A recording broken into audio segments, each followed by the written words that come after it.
Welcome to the Gay Buddhist Forum, where teachers from all schools of Buddhism offer their perspectives on the Dharma and its application in modern times, especially for LGBTQI audiences. These talks are offered freely to the world and made possible by appreciative listeners. If you would like to support our efforts to share the Dharma with underserved audiences, please visit gaybuddhist.org. There you can donate, find a list of upcoming speakers, or enjoy many hundreds of these recorded talks dating back to 1996.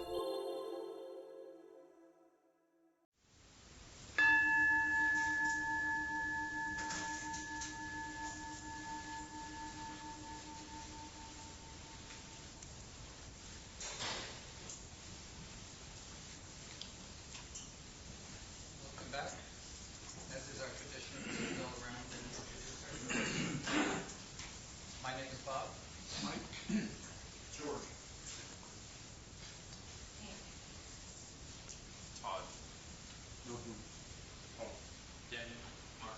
Raphael. Dennis. Carl. Steve. Peter. Jonathan. Jim. John. Ray. Marty. David. Paul. Larry. Peter. Is anybody new here today? Our first time or returning after a stretch? Welcome.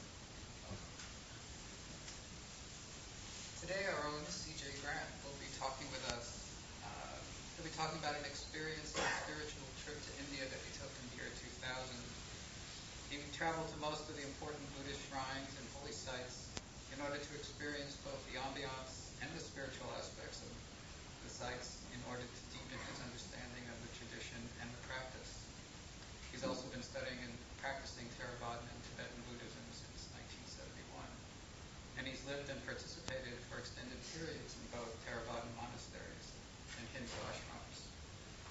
And today he will share those experiences. Thank you, Bob. How many people here have traveled to India or Asia for extended periods? Wow.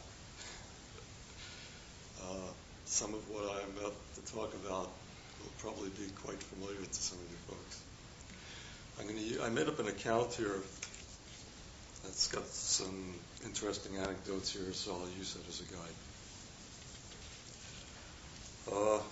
In late 2000, me and a younger friend of mine took off from San Francisco for Bombay, India, which led to Kathmandu, Nepal, which led back to India for 4 months of backpacking and several months in Thailand.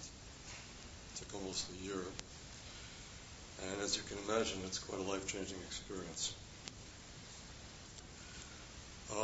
Why would somebody do something like this?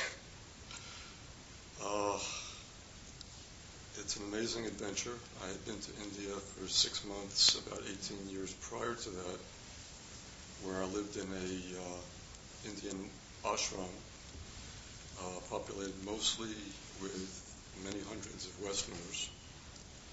And I didn't have much chance to explore India because I was basically based in that ashram for 6 months.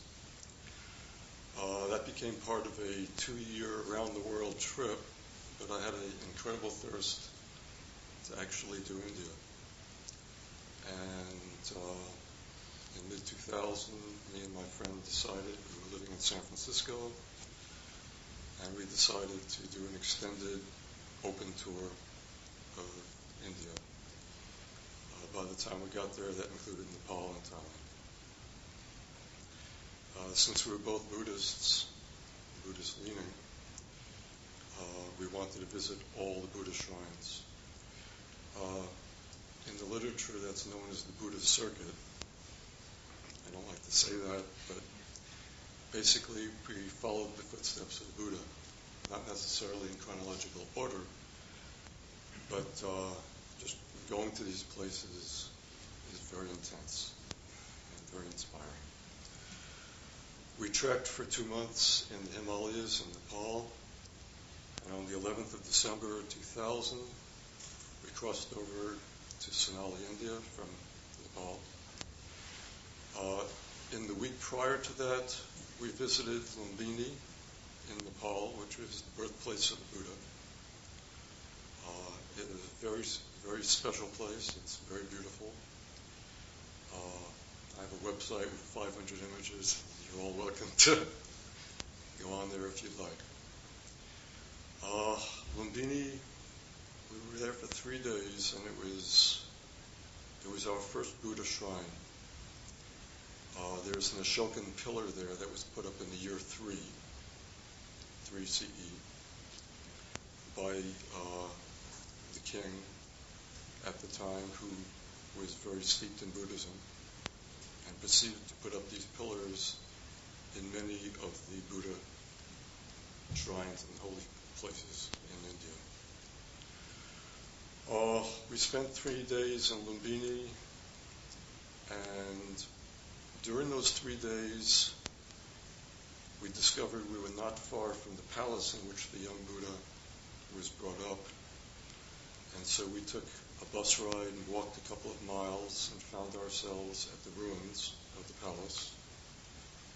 There were several stupas there. A stupa is a built-up mound. It's basically a marker, but they're considered holy shrines. There was a stupa there that was unearthed by the British, which was over 1,500 years old. And the ambience of the place is just incredible, as you might imagine. This is all rural India, by the way. It's not crowded with bunches of tourists. You're basically the only Westerner you can see. As I said, on the 11th of December 2000, we crossed over into India and went directly to Shravasti. Shravasti is where the Buddha spent about 25 years of rainy seasons. That's called the Rains Retreat these days. In the rainy seasons, all Buddhist monks, go back to their home monasteries or their hometowns, and they stay there for the entire monsoon season. And all the monasteries close up. The visitors are not welcome at that point, and it's a retreat for 4 or 5 months. And this tradition started in Shravasti when the Buddha found himself in the first rainy season with his first Sangha. And this went on for 25 years. In Shravasti, there is a beautiful deer park. It's fenced off now. You can get in, of course. It costs a little to get in. But there is a Bodhi tree, which was planted from a sapling from the original Bodhi tree. There are ruins from buildings that existed back then. And it is one of the most incredible places you will ever see to meditate. It is really powerful. We spent 1 day there, and my buddy Chris decided to spread his wings and go off, try India for himself for a couple of weeks. And so the next morning, I left to continue my own Buddha, following in the footsteps. The closest Buddha shrine at that point was Kushinagar, and it was a full day, several buses in India, which is a major event, as some of you might know. But I made Kushinagar by late evening, and I was alone. And I had my Lonely Planet India guide. So I went to the International Hotel, which had several modern amenities. You actually had a bathroom in your own room. And I unpacked and settled down for the evening. And not 5 minutes later, a very large and noisy Indian family appeared down the hallway. And from prior experience, I knew this was going to be an all-night affair. So I packed up my belongings into the backpack and decided to stroll around Kushinagar to see if there were any other places I could sleep that might be a little quieter. I came upon a gated affair looking through the dark. There's no lights. And It dimly said it was a Tibetan monastery. It was very sparsely appointed. There was only one or two very primitive buildings, about 100 feet beyond the gate. And now it's 11 or 11:30 at night. There are no lights. And so I called out, "Namaste, namaste." And after a while, an old Tibetan monk appeared and opened the gate and led me to a very small one-room shack. And that's where I stayed that night and the next night. The reason I'm telling you some of these little anecdotes is to give you an idea of the flavor of the ambience, of what you put up with or what you encounter when you're in India. It's part of your spiritual practice. It becomes part of your life.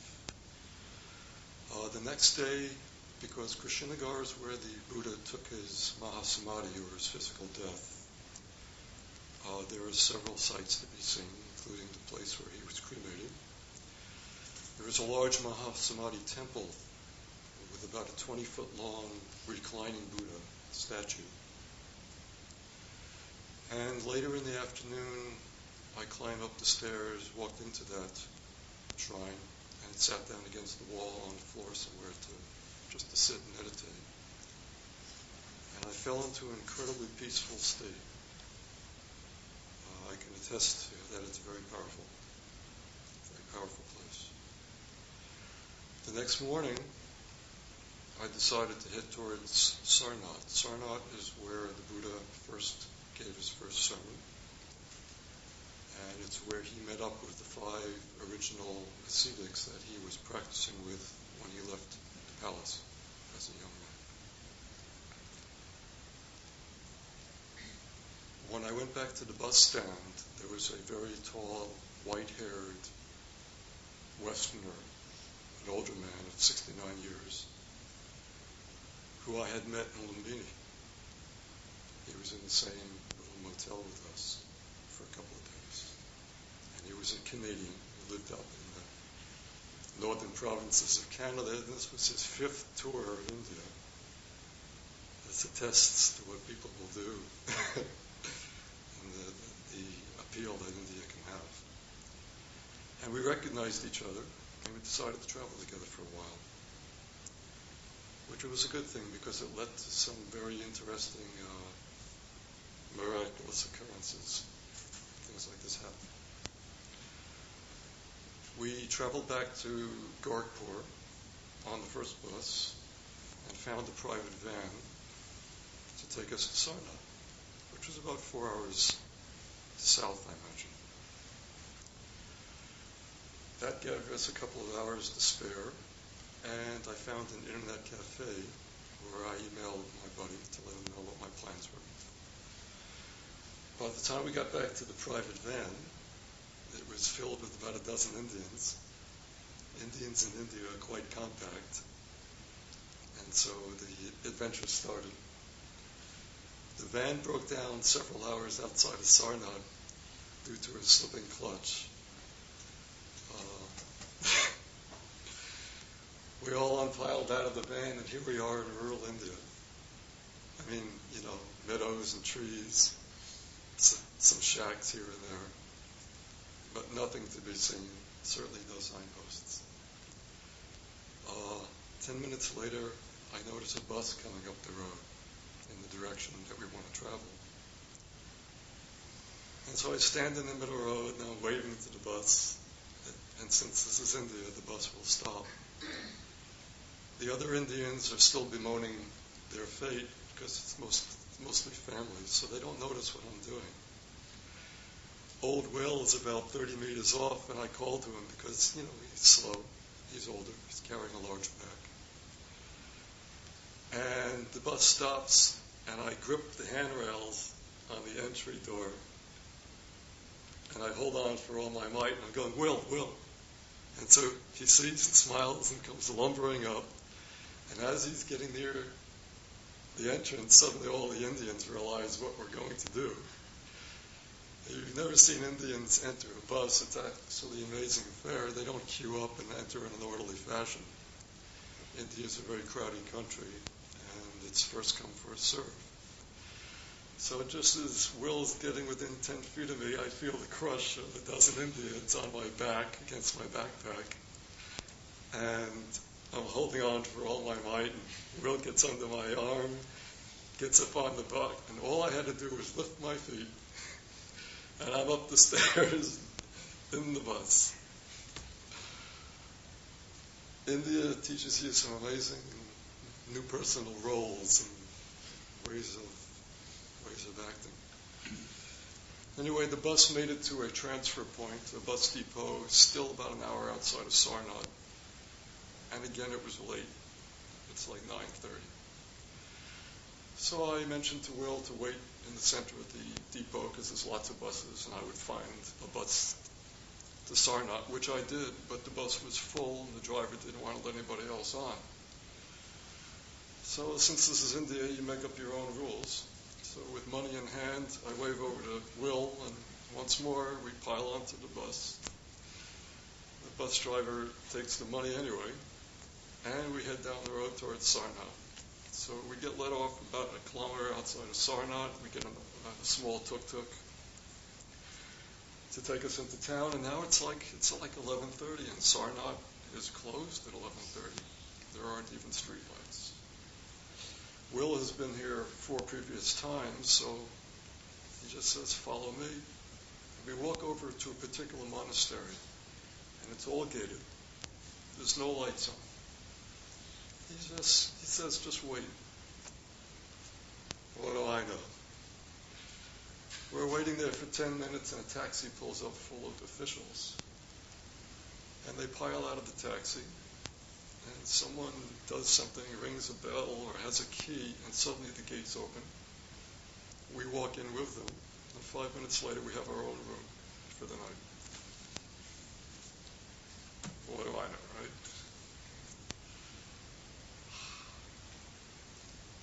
We spent 9 days in Sarnath. Sarnath, as I said, is where the Buddha gave his first sermon.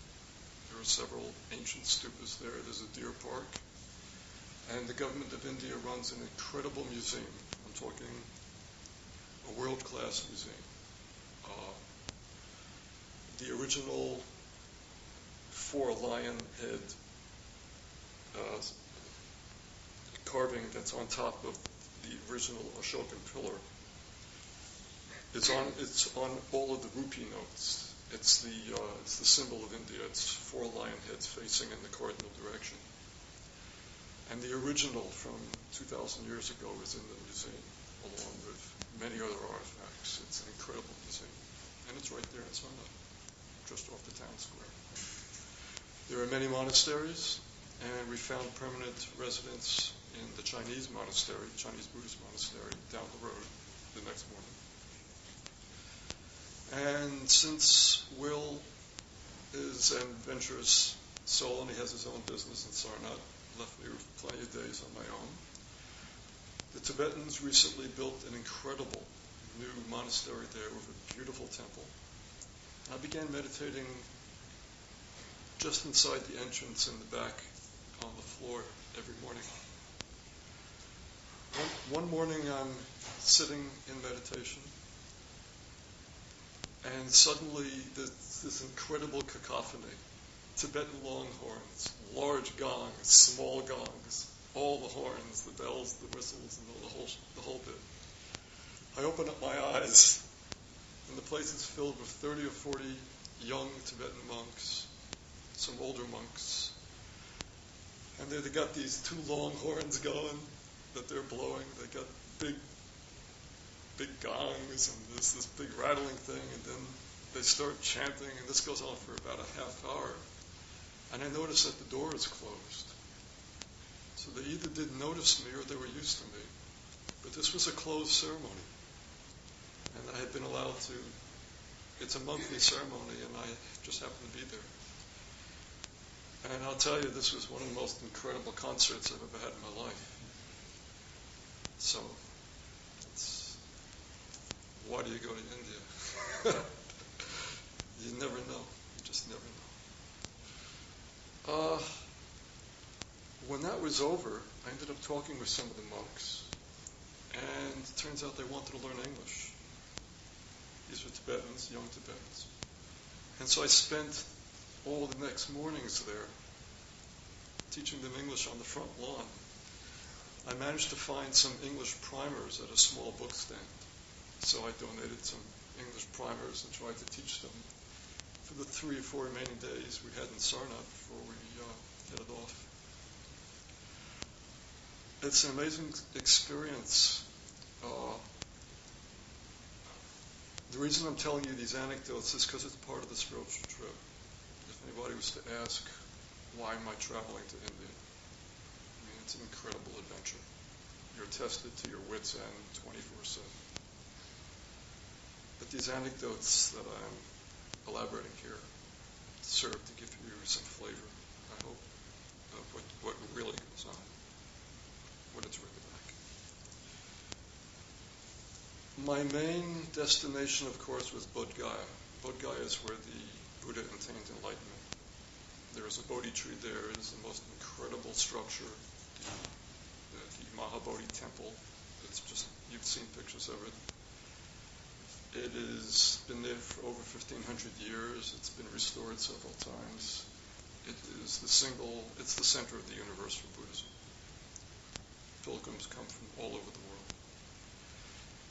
Interestingly enough, it's in Bihar province, which is the poorest, most scarcely populated province of India. There are no rules there. And it's a challenge to get into Bodh Gaya, and it's a challenge to get out. The nearest train station is Gaya, about 30 kilometers out. The Jodhpur Express runs from Delhi to Calcutta through there. And there are several local trains. We left Sarnath, and me and Will arrived in Bodh Gaya early afternoon of Christmas Eve 2000. And I had just heard from Chris. He was in Varanasi taking yoga lessons. He did pretty good for himself. And so there I am in Bodh Gaya. My destination in Bodh Gaya was to take the 8-day retreat, part of a 24-day retreat held by the London Gaia House. This was their 25th annual retreat at the Thai Temple Monastery in the center of Bodh Gaya, mostly attended by Westerners. This is a Vipassana retreat. And Will, of course, was staying in the very hotel where the folks from Gaia House were signing people up. He didn't know that, but we got there, and there they were. So that made it easy for me. There were no rooms at the inn other than for Will, and they just ran out of rooms. And so I walked across town and found a nice room in the Bhutanese monastery, which is a very beautiful monastery. The buildings are incredible. I stayed there for several days in preparation for the Vipassana retreat, which started on the 7th of January, so I had almost several weeks there with which to explore Bodh Gaya and get myself involved. It was an incredible several weeks. There is a cafe, which is a large tent. It's in a large tent put up by the Tibetans every year for several months, because the Dalai Lama comes in late January, early February every year for his teachings in Bodh Gaya. And the town fills up with Westerners and Easterners and Tibetan monks, thousands of Tibetan monks.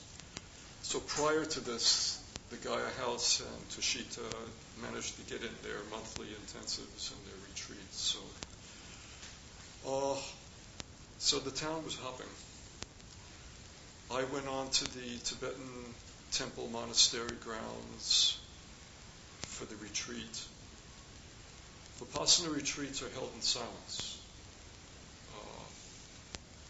The London Gaia House has been doing this for 25 years at that point. And every other day, they divide the 60 or 80 of us into 5 or 6 groups of about a dozen or less each. And we're allowed to do one go-around and talk briefly with the moderator. otherwise it's silent. It's 24/7 silent, except for this. This happens every other day, and you don't have to speak. But if you wish, if you have a question about your meditation, you can ask, and there'll be a short interchange. There is a breakfast and a midday meal. Both the food is incredible, and it's prepared right on the grounds there by Indian cooks to Western standards of sanitariness. I highly recommend this retreat or any other Vipassana retreat. The first 8 days for me were mostly rehashing the first 40 years of my life or so. When it was over, I had only signed up for the first 8 days. I wasn't ready to leave yet. I was only half cooked on one side.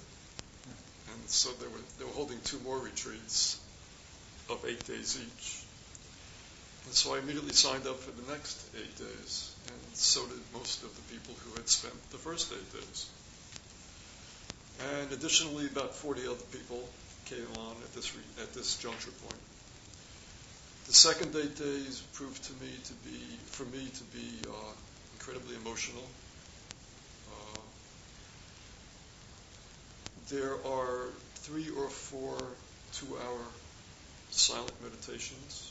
There's a morning, there's a mid-morning, there's an afternoon, and evening.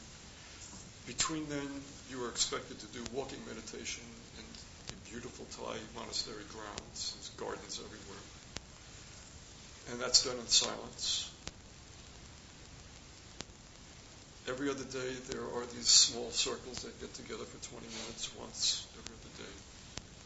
And people were reporting experiences that were just incredible.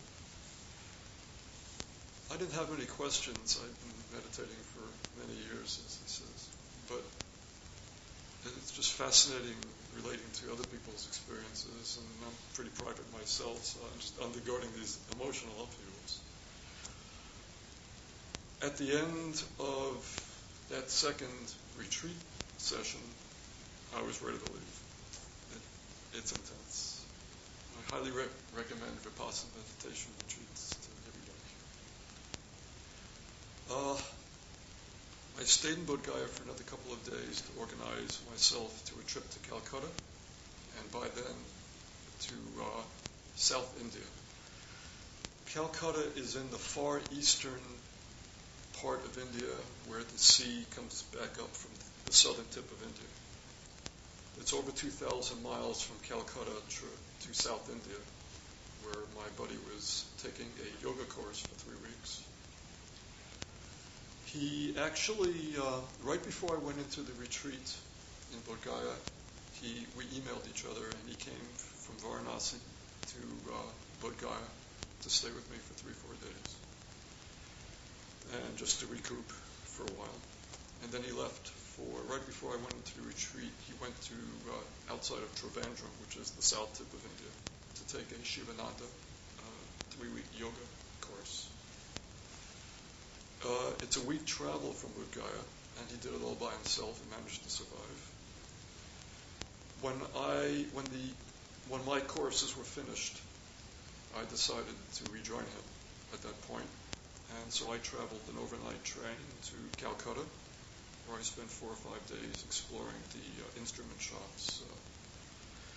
In Calcutta, it's where they make all the tambours and the sitars and all the sarods for the last several thousand years. And the world's most famous makers are there. So that was a nice break from 17 days of intense silence. And I boarded the Trivandrum Express at Howrah Station in Calcutta, and began a 52-hour odyssey in second class. Second class means you don't have your own compartment. During the day, you're with everybody who boards the train. At night, you have your accommodations, the fold-down cots. There are several layers of fold-down cots. You're very much in contact with India at that point, and you're not leaving the train. Indians are they're very friendly. They always want to know what you're doing. But there's always the thieves and scammers. So you have to make very good friends on the train, because if you have to leave to go to the end of the car to use the bathroom facility, your belongings are in India. They're open. There they are. So there's good reasons to make friends. It's also good to travel with people. 2 is a good traveling thing in India. But I made it to Trivandrum at 1:30 in the morning. Everything was closed. There was an 8-hour delay on the tracks on the way down there. So instead of getting in at a reasonable hour, I'm arriving at 1:30, and I'm the only person left on the train at that point. So I've been in India for several months at this point, and so I'm resourceful. And so you start banging on the door of the hotels that are in the Lonely Planet that serve Westerners. Eventually one light went on, and they managed to miraculously find a room on the 5th floor. And so I had my first hot shower in a month or so. And then I boarded another local train, which took me to Varkala, which is on the coast of India. You have to see the southern coast of India. Incredible. And my reunion with Chris. And then we traveled India for another month up through central India towards a meeting with the Dalai Lama in the courtyard at Dharamsala, where we stayed for a month. At this point, I'm going to go through this. I actually have gone through most of what I had written here, but I want to see if I've left some interesting things out that I did want to talk about.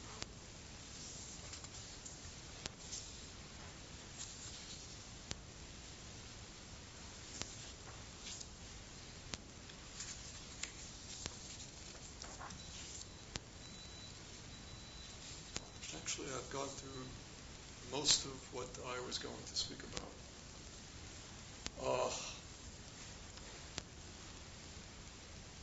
When we first decided to go to India, here in San Francisco, back here in San Francisco, my reasons for going was because I had had a taste of India 18 years before, but I really wanted to get a grip on it and really travel it. Chris was 25 years younger than me and had lived a fairly sheltered life, but he was a good Buddhist. And I knew this could be a life-changing experience for him. And with those 2 aims in mind, about 3 months before we left, I said, you make the itinerary up, I'll take care of the details. So I took care of making sure we had the right vaccinations, got all the tickets ready. Our first nights in Bombay, I actually called it from San Francisco and made reservations. And Chris plotted out the entire Buddhist circuit in the order in which we thought we would do it. And then the adventure began. My reasons for going, like I said, were when you get down to the heart of the matter, we live here in a beautiful city. This is the most beautiful city in the country as far as I'm concerned. I'm a San Francisco booster. But American society can lack some spiritual underpinnings. From my experiences in India 18 years prior, I saw that the country has a lot of problems. There's a lot of dire poverty there, but there's incredible beauty. And when you're in India, when I wasn't in the ashram, when I was on the bus to get to the train, to get to Bombay, to take care of personal business occasionally, which was an all-day trip to get to Bombay and back at that point, you see what life is really about. You see incredible poverty, and you see incredible beauty. And I want it back for 18 years. And it was a huge window opening up in my life because I was doing engineering in Silicon Valley. It was the middle of the boom. My bank account was loaded, and me and Chris had looked at each other one night and just said, let's travel.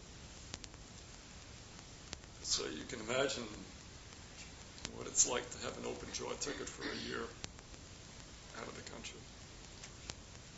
So that's what we did.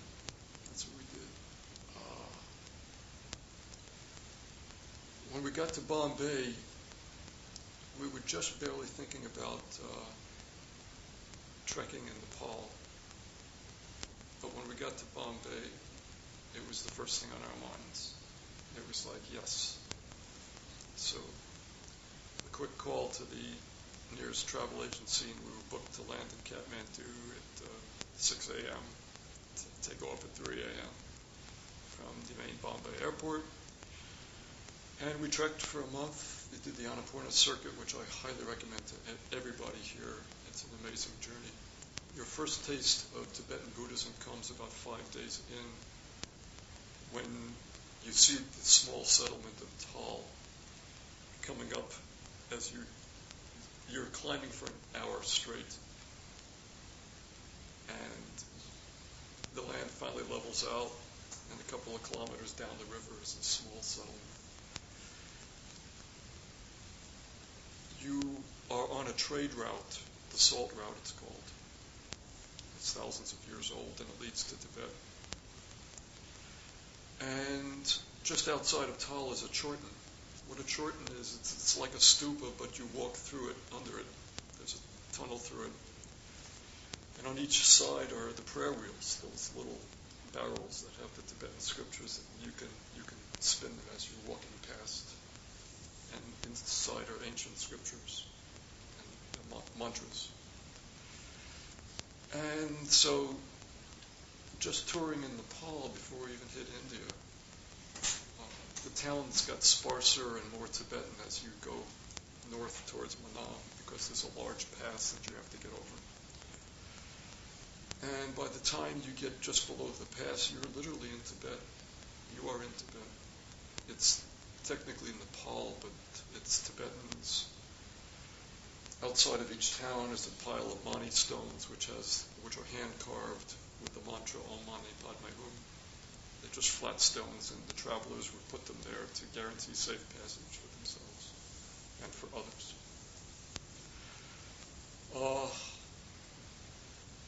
On the other side of the pass, which was 17,600 feet, just about need oxygen at that point, but you're only there for the afternoon, is Muktinath. Muktinath is a very holy center for Tibetan Buddhists and Hindus.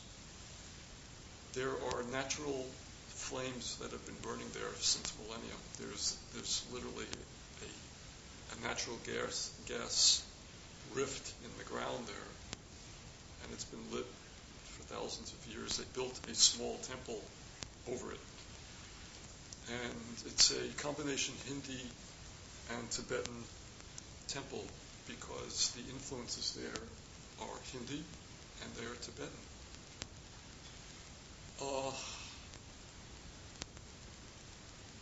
3 days down from Muktinath is Kagbeni. And Kagbeni marks the return journey. You're on your way back down in altitude and back down to the lower lands of Nepal, which is, it's 4 days more going down to get to the first bus route that can take you back to Pokhara, which starts the tour. But at Kagbeni, you can look up the Kali Gandaki River to the north, and you're looking into Tibet. That view is worth the journey. You're at about 3,000 meters, which is about 10,000 feet. But just to look up into Tibet along the Salt Route is absolutely incredible. It's incredible. I've been a Tibetan Buddhist since 1969 or 70, and I never thought I'd get to see this kind of thing. I'm sort of personally boycotting Tibet because the Chinese want $1,000 for each Westerner to go up there. So at this point, I'm sort of boycotting it. But we met many travelers who snuck into Tibet and went around Kailash. It's amazing. You can do it. Maybe I will. At this point, I would like to open this up for questions and answers. We have about 15 minutes. And this was basically an experience talk. This is not a Dharma talk, obviously. But I'm relating my experiences to what I did, some of what I did, and why I did it. I will reiterate that after over 4 months journeying in India, we then went on to Thailand, which is a whole another story unto itself. Thailand is a Buddhist country, of course. If anybody has any questions. One question I always wonder about people traveling to other countries, even though India is largely English-speaking, you did mention that you had met some people who were hoping you would teach them English. What language barriers did you encounter, especially in India, since one might expect that maybe a lot of English-speaking people, but certainly in Nepal? Okay, I'll start with Nepal. Nepal writes and speaks in many dialects of Hindi. There is actually some Nepali, but it's very close to Hindi from what I'm told. The script they use is Hindi script. I forget the name of it, Theravadan or something. 20 years prior to this, I learned, this is an aside, I learned how to read and transliterate Hindi script in the ashram that I lived in for 4 years. So I could read the script out loud. So I had no language barriers in Nepal. There's very little English in Nepal except for in Kathmandu. There's a little bit here and there.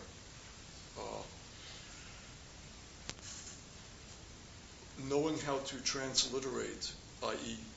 read the script and pronounce it, any nouns that are in the script, like the sign on the front of a bus or what's on the menu.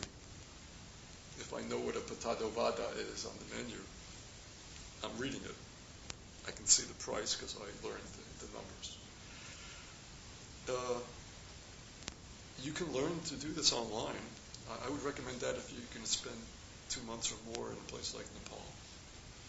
As far as India, the British, of course, took over India for many years, 50 or 100 or something like that. There is English all over India.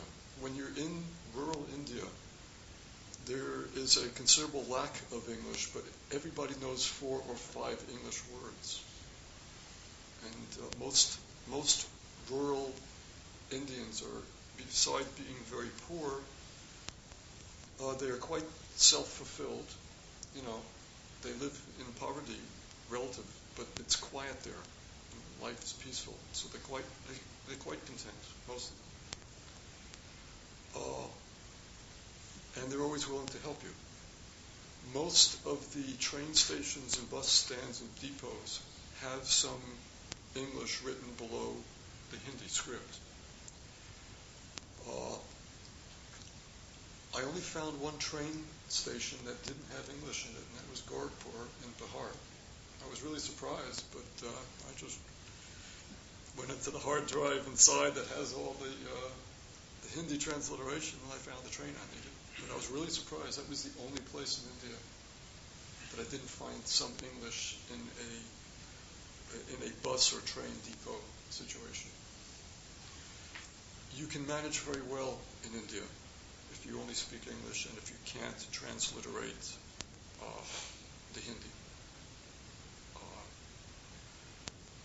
Recommendations would be, if you're going to consider going to India, get yourself a copy of the Lonely Planet India book. It's thick and heavy, but you will bless it. The first 6 chapters contain everything you need to know as far as vaccinations versus how long you're going to be there.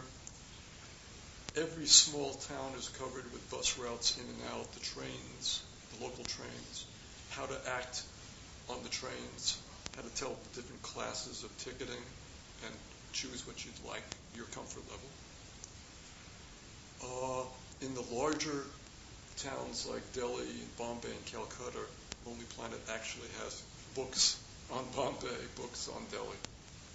Depends on how deep you want to get. But I recommend the India book. It will help you travel on the beaten path, and it will help you travel off the beaten path. And you'll quickly learn how to move in India. Other than that, I recommend you get a world journey class type backpack, something for world journey use, not just a large day pack. REI sells those kind of things. And don't take much clothing. Just take the shoes you're wearing that you're comfortable with, that you can walk in well. You will buy clothing when you get there. Believe me, we sent all of the clothing home via DHL from Kathmandu because there was better and cheaper and more appropriate clothing everywhere we went. If you go to my website, we're always dressed differently in the pictures, all the way through. It's lighter, it's made for traveling better. There's more pockets and they're secured, Levi's 501s don't make it. They're too heavy. They take days to dry. A light pair of microfibers that are custom built in Nepal, 30 pockets, zippered, Velcro. They dry in 15 minutes in the monsoon season, faster in the dry season. Time to travel through Nepal and India, October through April. It's incredible. We were there for almost a year in all the combined places, and we experienced heat, rain, dry weather, more heat. Other than these incredible travel experiences, how did the trip change you? Oh boy. I came back, this is pretty serious. I came back a couple of months before Chris because he wanted to go up to northeast Thailand to live in the Ajahn Chah inspired Western monastery, Nanachat. Some of you may know. It follows the Thai forest tradition of Theravadan Buddhism, and that's where Western monks or monks to be are not required, but they're requested to go up to Nanachat. It's very sparse. It is very rough. If you make it through there for several months, you will be a monk. All of the writers, not all, but most of the writers of the incredible books on Buddhism that we've been seeing in the last 10 years, mostly the Jewish last names, Goldberg, and most of the Spirit Rock speakers have spent some time up in Nanachat. So Chris decided to go up there, so I came back here several months before him. How did it change me? I had a garage full of valuables and belongings and a home full of furniture and everything like that. And this was mid-June 2001. And we hadn't had 9/11 yet, of course. But I decided I needed to lighten my life load drastically because there's a culture shock when you're overseas for a year in countries like these, and you come back, and you're comfortable there. You're comfortable with the 24/7 mindfulness because you could get ripped off in 2 seconds in public. You're comfortable with transliterating. In Thailand, there's no English outside of Bangkok, so you're comfortable using hand motions and talking English to people who don't understand, but doing the vocal inflections that, we know what you want. I sold off, gave away, or threw out most of everything I owned except for my car. That includes all my expensive toys, photographic, musical, and computer gear. And I was very seriously looking at the monastic life at that point. I kept some trinkets and memorabilia, which I sent to friends to hold for me. But I contacted the folks up north of Willits. There's a Ajahn Chah-inspired monastery up there. I forget the name right now. And I asked to stay with them for 7 or 8 days. And I also contacted Metta Forest Monastery in the mountains north of San Diego, and asked to spend 2 weeks there in the retreat. And so I got the green light from both of them. So on the first days of September, I went up to the monastery north of here, 3 hours north. And on the morning of the day that I left, after my 8 days there, they have an internet computer in the main office, and they log on to see their mail. And of course, it was Yahoo Mail, and what was on the front screen but 9/11. And so I walked out of that monastery into a madhouse. I walked out into a madhouse in Northern California. And I drove through this insanity down to Metta Forest Monastery, where I spent 2 weeks. Metta Forest Monastery is an incredible place. The abbot there is an American who spent 20 years in Thailand. He can speak and write in Pali. He's fluent in many dialects of Thai, and he's good he knows some Tibetan. He's also written thousands of pages translating the Pali Canon. There's a huge website called accesstoinsight.org, and 90% of the writings and translations are his there. He's written hundreds of books, and he runs one heck of a Theravadan Buddhist monastery for both Westerners and Asians. It's a Thai monastery in the Thai forest tradition, and it's set in a very lovely location. So how did it change my life? I own very little now, but I am a lot more mobile. I stayed at Metta starting about a year later, when there was a slot open for me for about a little less than 6 months. And I decided to go back into the other world, this world. And I've been living quite lightly. I live quite lightly. I have hobbies and things, but I am not pursuing them as intently. When I left Metta, I decided that I would take the monastery with me. I decided I don't have to live like this. I can still deal in the world, because I'm an engineer and an artist and musician. But I decided when I left Metta, I would take part of the monastery with me. That included my precepts and just basic touching lightly on the earth as I live. So I have much less possessions.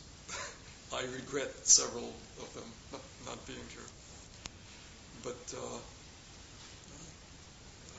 life is occurring at this point. I think we need to draw this to a close now. I think we have 5 minutes. Oh, it's up to you. Well, I want to give a little time to go around for some announcements. Oh, okay. Please. I'll be brief. I wanted to know, as a Buddhist, how you dealt with the inner suffering that you must have encountered in India on a daily basis. I was there in 1970, and I was there for 6 months, and I found that was the most difficult challenge because it just surrounded me. So I wanted to know how you cope. That's an important and very fair question. From the moment that the door slams behind you at Bombay Airport and you're on the street, it is overwhelming. And you see poverty right in front of you.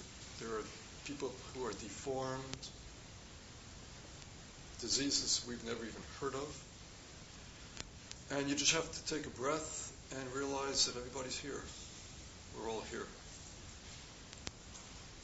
There's not much you can do for these people. You have to be frank and honest. You could give them 1,000 rupees and it would make a difference. And you have to You have to know yourself. I told Chris for months before we left, the minute we walk out the door from the airport terminal, you will learn more about yourself in the next 20 seconds than you'd ever know. And it's true. You have to have compassion. That's all I can say. You deal with it as you deal with it. But if you're intent on being in India for any length of time, you will develop a respect for their human dignity and an acceptance of the fact that you can't do anything about it. If you want to give a rupee here and there, or 10 or whatever, we hardly bargain for prices because the high price that they thought they were going to rip us off as Westerners, they'll settle for half, but if you just bargain them down to 2/3 and let them get a little more, it's generosity on your part. Because the initial price is cheap for anything, whatever it is. You're wearing a backpack that costs more than they make in a year, most people. That's, it's a very humbling experience. And most of your experiences have been with the Mass. Most of the experiences were with the Mass. Talk about a group of people, then with the Easterners. So I'm just wondering if you have any funny or friendly stories about a one-to-one interaction. No funny ones, but Friendly. well, yeah. There's one. There's one funny line. Among being approached by a lot of Indians on the train who are more middle class, and they just want to share, the contrasts. There was an Indian in the middle of a bus depot one day, as me and Chris were transferring somewhere in central India, going north towards Dharamsala, which was a whole other story. And we needed to know where the restrooms are. Well, the restroom is anywhere in India. It is. People just defecate where they do. And this gentleman said to us something about. He said something about. But only if you do not need to pass the urine, as he was showing us to a stall where you could do your sitting thing. And he said, because people urinate everywhere in India. But that's the phrase he used, and Chris kept repeating it for years. That's the funniest thing I can think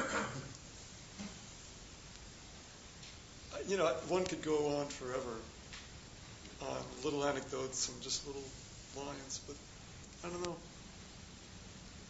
Just when you travel, I'll close with this.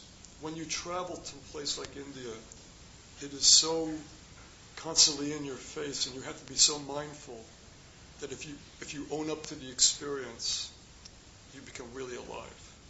And you never know what's going to happen next. You may have an itinerary, but you will go where your heart takes you and your curiosity. And if you've got your security software already set, you know how to watch your stuff and be mindful of where your hands are, so you're not eating without cleaning, and where your backpack is and all that, you'll make fine. You do fine. It's a wonderful experience. It can be life-changing. It doesn't have to be, but it can be. It can be whatever you make it, but it's invigorating. It's invigorating. I highly recommend it. Thank you, CJ. I think we ended on time. The address of your website, please? I've got some cards, and I can pass a couple of cards around, and you can email me. Oh, okay, that's right. Oh, boy. www.cjayarts.com. And if you go there, it'll say under construction, that's my business to be site, but there's a link in the lower left corner that says over to CJ's homepage.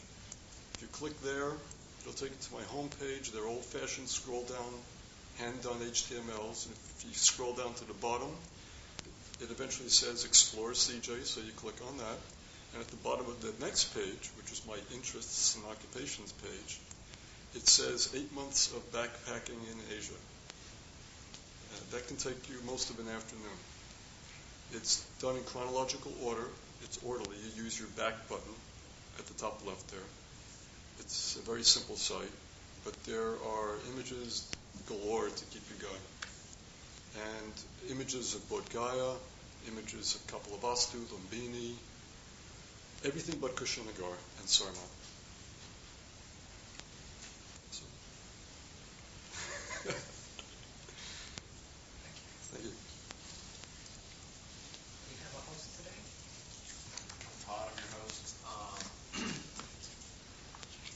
Let's see. President Donna Paul. On generosity, a suggested donation is $5 to $8. Passed around out there. There's cookies. There's tea. If you're gonna have a cup of tea, please wash your cup afterward and put it up on the rack to dry. Some people gather together to go out to lunch around 12:30. We'll be hanging out by the door. There is a sign-up sheet. Oh yes, a sign-up sheet. If you please put your name and your email and snail mail address, so we can keep in touch with you. As many of you may have noticed when we walked in, that there was a somewhat different layout. And if you received the email, there's going to be some construction going on in the outer area, and so our access to the laboratory facilities may be limited or cut off. They were working today. There will be, in fact, are extra keys. People can go upstairs to the annex of this place if they, in the future, if they need to use such facilities. Because there's been some rearrangement, the Donna Bowl is to your right as you walk out. If you could have a volunteer to walk out, walk around with the Donna Bowl would be appreciated. And the sign-up sheet is also to your right as you walk out the doors of this room. Any other announcements? Yeah, I just want to say that it is my understanding that the bathroom here will be closed until Christmas. And that they will have a key to go upstairs. I think there might be 2 bathrooms upstairs. But plan accordingly for the next couple of months. In terms of maybe coming early, taking care of business before you begin. Anyway, when it's all done, no, I guess there's 1 bathroom there. When it's all done, there'll be 2 bathrooms down here. That's the thrust of the construction. Any other announcements? So let's all rise, join hands in a circle, and Chris. Chris, CJ.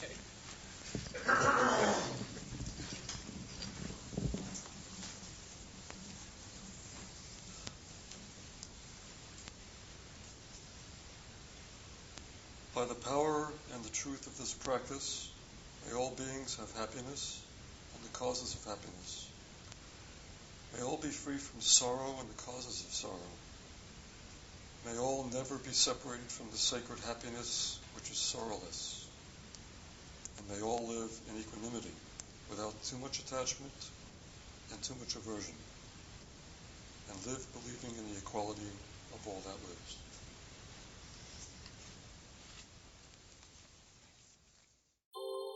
Thank you for listening to the Gay Buddhist Forum. If you would like to hear several new talks per month and be notified of upcoming speakers so you can participate live, please subscribe to this podcast, like us on Facebook, and join our mailing list by visiting gaybuddhist.org.